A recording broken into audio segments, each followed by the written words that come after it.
You'll probably hear me refer to him as Alex. Alexander's his middle name. Vincent is the same name as his dad, so he's always been Alex to us. Once he went to college, he became Vincent, or Vinny. He has just been one of those people. He's determined to do and be the best. And it's just, he has a drive in him. And it's been like that since he was a kid. Hi, my name is Vincent Morrow. I'm 31 years old. I'm from Phoenix, Arizona, and I'm the wine director at 165. And I'm also in the process of finishing up the Master Sommelier diploma. I know when I would go visit, I was going out to the wineries, and he kind of showed a little bit of interest. And there were some small family wineries named Heart's Desire. I got to know the owners really well, and they needed help.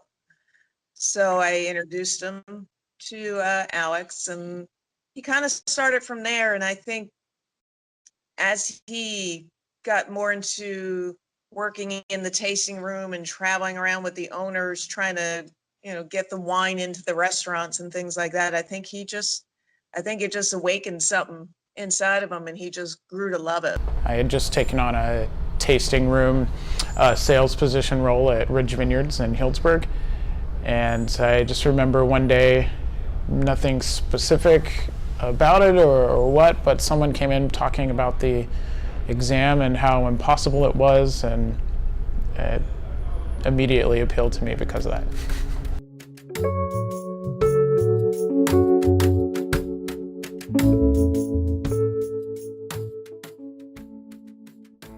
I'm often asked, what makes it enticing to do the exam? Why do this after all? If it is so hard, why do it? Why climb Everest? It is the pinnacle, and some people want to go for the very best things. It is a challenge, and you grow as you face the challenge. Some people might not ever achieve it, but will have still grown in the process.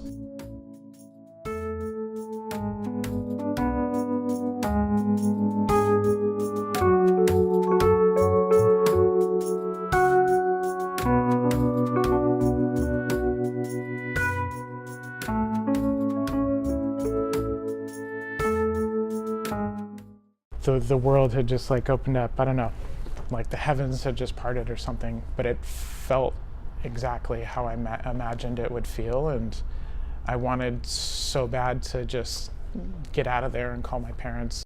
Well, I have to say, of course I was excited, but I have to say I was relieved. Not because I didn't think he couldn't pass, just because I knew all the pressure he was putting on himself. So I was like, oh, okay, great, this is done. So he can finally just kind of move on and take on the next challenge. After he passed the test, he didn't really post too much on social media, but once he got the diploma or, the certificate in the mail, he says, I feel like this is a dream and somebody's going to take this away.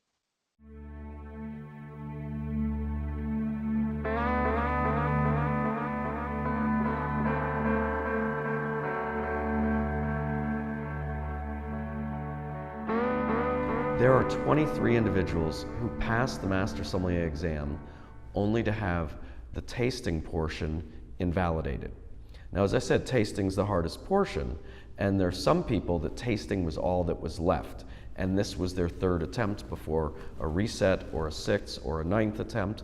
So they've been told, you passed it, but now you need to do it again. The thought never crossed my mind that anybody cheated, because these were all people that I had looked up to, were friends with most of them, and it was just unfathomable. It's everyone really respects the honor and the integrity of that whole process, and everyone's worked so hard. I would never think of anybody to do that. This is an enormous task. I can't begin to imagine this. I am not here to pretend that I could pass the Master Sommelier exam today. Even the day after I passed it, I would have passed service and theory, but tasting, a new flight of wines, a new day, new weather, new mood, my sinus is in a different shape, maybe I've got a cold like today. I don't know that I could do it again. This phone call with my mom after I didn't pass in St. Louis last year, and her saying that you need a break. You just need to, you know, you're tired, you've worked hard, and just take it easy. I think I just saw the toll it was taking on him. And I think sometimes when you push that hard and you come up against the wall like that, I mean, you're not going to give up, but sometimes you need to back off just a little bit and give yourself some breathing space. I think he was pushing himself really, really hard. He had so many new things happen to him in a short period of time. So I started surfing about a year ago. Well, we just laughed and said, yeah, now you're from California, because he's out there surfing. But I mean, I thought it was really great that he wanted to try something new. It gave me pause to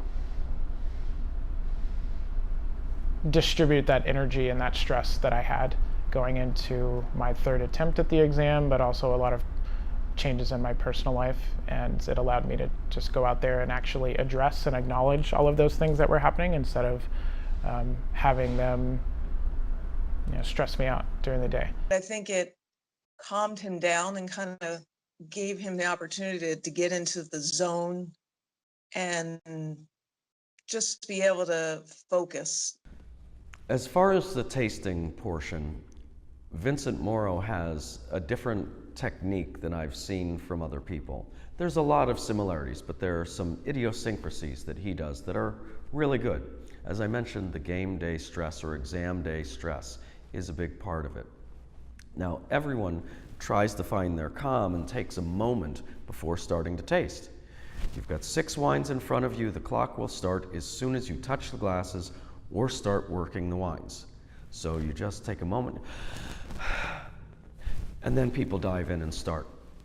Vincent takes at least a full minute, I haven't timed him, maybe 2 minutes, and sits there completely silently with his eyes closed, unmoving. It is hard to tell for sure if he's alive. So meditating before the exam and in general for me has really become a moment to acknowledge whatever's going through my mind, not necessarily with the intent to clear it out of my head or to force any of those thoughts away, whether I'm feeling a bit panicked or anxious or scared, or even if I'm really happy. It allows me to find a center, because you can't be overly zealous or excited going into the exam. You need to kind of rein it in and be calm and focused, but you also can't be scared or frightened or afraid to say or to go with your gut instincts and trust the work that you've put into it. So you have to find a balance of everything. Earth, inorganic alluvial river rocks, nothing really organic about the earth. And wood, I would say, is stainless steel and large neutral cask. There's no new oak or oxidation. It's really just poignant, youthful, reductive wine on the palate.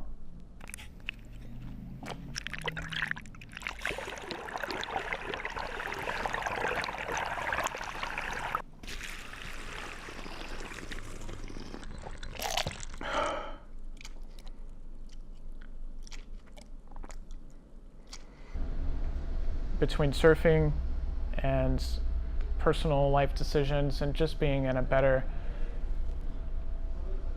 headspace mentally, having more confidence with myself, it's something that I can do. And the minute they invalidated, I was ready to, even though I hadn't tasted in 5 weeks, I wanted to taste the next day. I wanted to say, put the test next week, come and test me again, I'll pass it. And I had and still have that confidence now that I have done it, and I have a bit of a retrospective or an overall perception of what it takes to pass the exam. I know that in that moment, barring anything really terrible happening that day or me just completely blowing it, I don't think that I'm not going to pass again. I just don't see it. Most people, it is multiple attempts, 3, 4 attempts. For me, it was 3. I know there are others who have passed in 10 attempts, and regardless of how many attempts it takes you, if you pass, you're a master.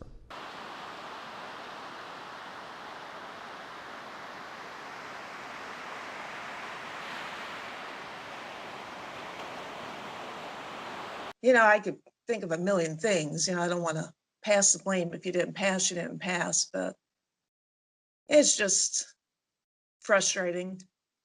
And I just, he didn't want to talk about it. I understand that. And I know this is still his goal, but I hope he takes some time just away from the wine for a little bit before he thinks about retesting in the spring. Well, I think he's going to pursue it to the end. I think he's just determined, well, one, for the love of, he does love wine. He loves what he's doing, but also that this is not going to stop him or beat him. He's going to conquer it. Once that part is in place, the whole world just opens up to him.